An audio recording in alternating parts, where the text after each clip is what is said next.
can't find nothing on the radio. You ready, Steve?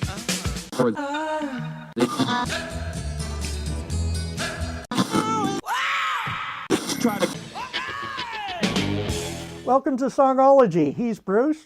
He's Richard. And this is another episode from our Song of the Day archives. Enjoy. Welcome back, Bruce. We're at the end of the week. We've been searching for Elvis. We haven't heard from him yet. What's happening today? Well, let's hear from poor old Elvis. And Elvis Presley this time. Yes, the right Elvis. Elvis Costello would take exception to that. That's true. And I kind of like Elvis Costello. But, you got to have a little bit of Elvis Presley, right? You can't talk about Elvis all week and not play some of them. Indeed, especially on this station where we do play a fair amount of Elvis. So he's very popular here. Well, and everybody knows, most people, the vast majority of people know everything there is to know about Elvis, or enough about him anyway. So I thought rather than relate a lot of Elvis, I thought I would give you some Elvis trivia, some little things that you might not know. Okay. Did you know that Elvis was a twin? I did not. Yes. Alas, Elvis had a twin brother named Jesse, but Jesse was stillborn. Oh. And so Elvis was raised as an only child. Did you know that Elvis is not actually black-haired? No. Yeah, he was blonde when he was a baby.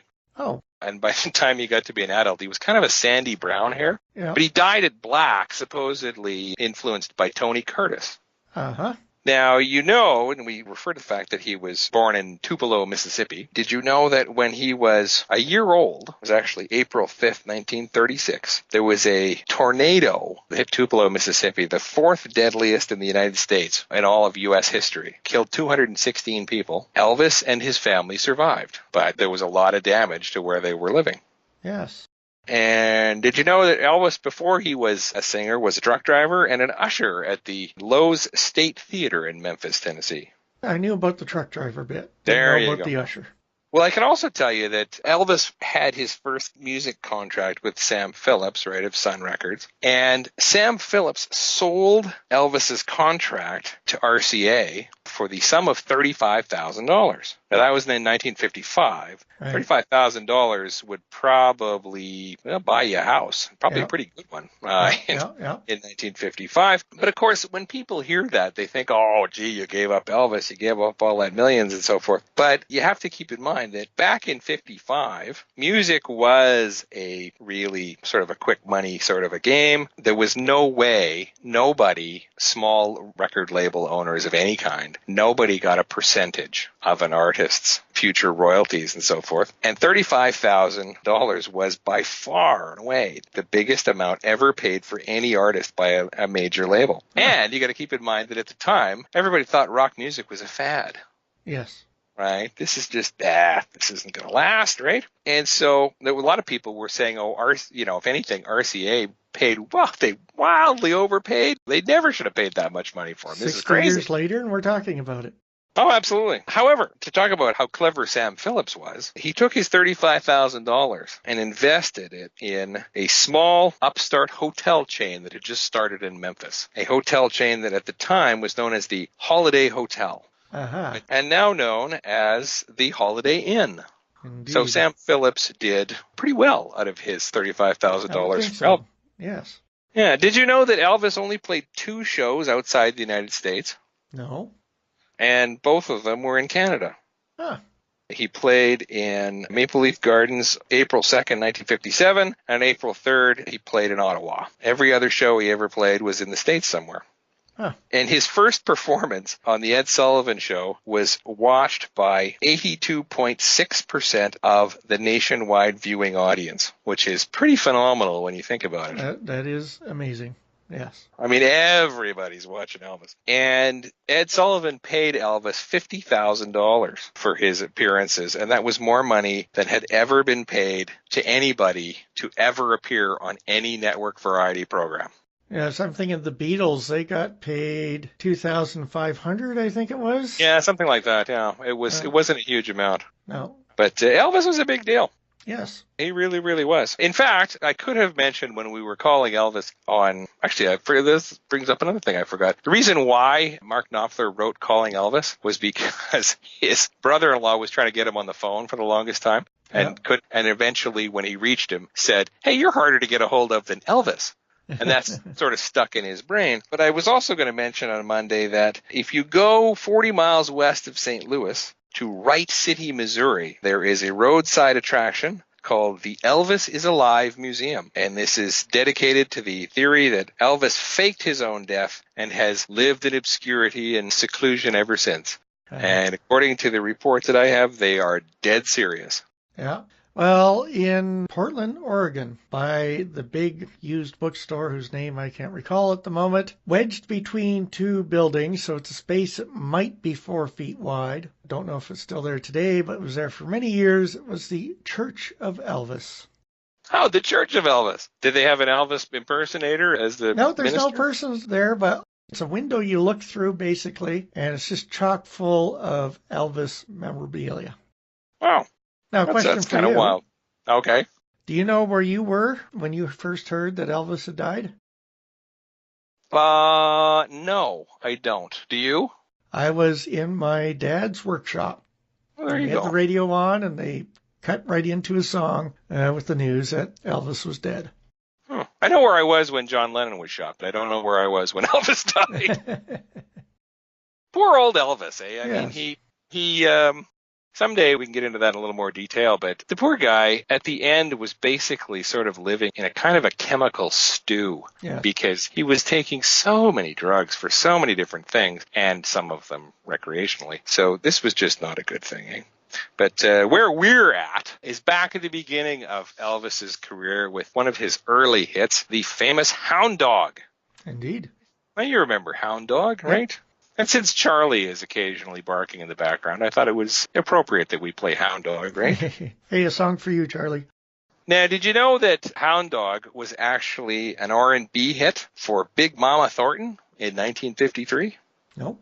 Number one R&B hit for Big Mama Thornton, and it was her biggest success. It was actually one of the first big hits for the songwriting team of Lieber and Stoller, Jerry Lieber and Mike Stoller, who wrote a ton of music for a ton of different early rock and roll artists. They were teenagers when they wrote this thing, and because they were so successful at this song, they were hired everywhere by everybody kind of thing. Now, the story goes that when they had a chance to meet Big Mama Thornton, Lieber and Stoller, right? Yeah. And so they had the idea, but they wrote Hound Dog, basically 90% of it, on the way over to Big Mama's house in the car, right? He's beating out a rhythm on the roof of the car, and they get to the destination, and Mike Stoller runs to the piano, and he starts banging away on this thing before they forget it. In fact, he had a cigarette in his mouth that was kind of burning his eye, but he didn't dare take it out until he got the song down kind of thing. Yeah. And so, get it written down. They take this song to Big Mama, and she immediately yanks the paper out of their hand. Is this my big hit? Is this it? And Jerry Lieber says, well, I hope so. And so she then starts singing Hound Dog like Frank Sinatra basically would sing croony song. Yeah. So Jerry Lieber's looking at her, and he says he's more than a little intimidated because she's a lady. I mean, Big Mama was appropriately named. She was somewhere around 300 pounds. Yeah. She was a big woman, and she had razor scars on her face. I mean, she was a tough-looking lady, too. And so he, this high school kid, looks at her and says, "It don't go that way." And she looks at him with a look that basically could kill and says, "White boy, don't you be telling me how to sing the blues." Yeah. There was some awkward, moments there for a while, and eventually they got to play it the way that it was supposed to sound, and that's a hit. And so she was quite happy to record it, which she did, and it was very successful for her. Big Mama's version was actually a little bit different lyrically, but it was changed by other people when they sang it, and Elvis found himself in Las Vegas, of course, right? Though this was before Elvis became a big thing in Las Vegas. He was in town. It was April of 56, and he was booked for a couple of shows in Vegas, but he wasn't resident there, right? So one night, he and the band are going around the Strip, and they go to the Sahara Hotel where Freddie Bell and the Bellboys are performing in the lounge. And Freddie Bell and the Bellboys had worked up a kind of a comedic version of Hound Dog. That was the first time that Elvis heard it. And he thought, oh, this is really kind of a neat little song. And he decided to do his own. So that's why Elvis's version is so far from Big Mama Thornton's version. When she did it, it was a straight blues piece. But when Elvis got a hold of it, no, it was a different thing altogether. A footnote to the Lieber and Stoller version, or the Lieber and Stoller story. Right after they finished this song, basically, Mike Stoller got married and he went on a trip to Europe. In those days, this is in the late 50s, or middle 50s, I guess, you didn't fly. Only the richest of people flew. And so he was on an ocean liner. And so Mike Stoller and his bride came back to the United States on an Italian ocean liner called the Andrea Doria. Now, does that ring any bells? Oh, yeah. Do you remember why? Sitting at the bottom. Indeed, yes. In 1956, off of Nantucket Sound, the eastern coast of the States, the Andrea Doria was rammed in the fog by another liner called the Stockholm, and it eventually sank. And the casualty list, though significant, was 50 people, so it wasn't nearly as bad as something like the Titanic. And actually, there was a young lady. She was known as the Miracle Girl because she went to sleep on the Andrea Doria. When the Stockholm hit the Andrea Doria, the bow of the Stockholm went under her cabin, scooped up the bed she was sitting in, and so she woke up lying in her bed on the foredeck of the Stockholm. Kind of a remarkable thing. Where am I now, huh? Where the heck am I? Yeah, she was a girl about 10 years old. And her parents, of course, were frantic and figured they couldn't find her and figured that she was gone, and then discovered, oh no, she's over on the other ship. Yeah, in bed still. And so Stoller gets to the dock eventually. Lieber was there to welcome him. And he says that he knew, that Lieber said he knew, well, either Stoller will be there or he won't. He's drowned or he's not, I don't know, but I'll go down and see. And sure enough, there's Mike and his wife getting off the boat. And so they have their reunion, and Lieber then says, hey, we've got a hit. We've got a huge smash hit with Hound Dog. And Stoller says, you mean Big Mama's version's back on the chart? And Lieber says, no, it's some guy named Presley. Didn't know who he was. Some white guy named Elvis Presley, yeah. Yeah. When Stoller listens to it, he thinks, oh, geez, that doesn't really sound very good. Yeah. It's too fast. It sounds white. It's not really good. Yeah. But he says, after 7 or 8 million records sold, it started to sound a lot better. Yeah.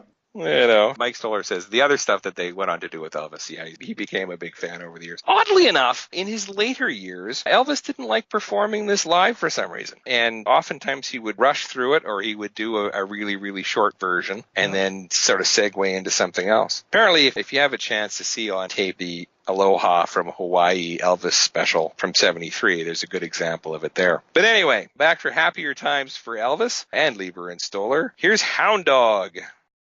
You ain't nothing but a hound dog, crying all the time. And as usual, I have to stop her right there due to the wonderful world of fair use rules. If you haven't already done so, please subscribe. You can visit us on Facebook or head over to our website, songology.ca. Now, here's your chance to listen to the music or go on to the next episode.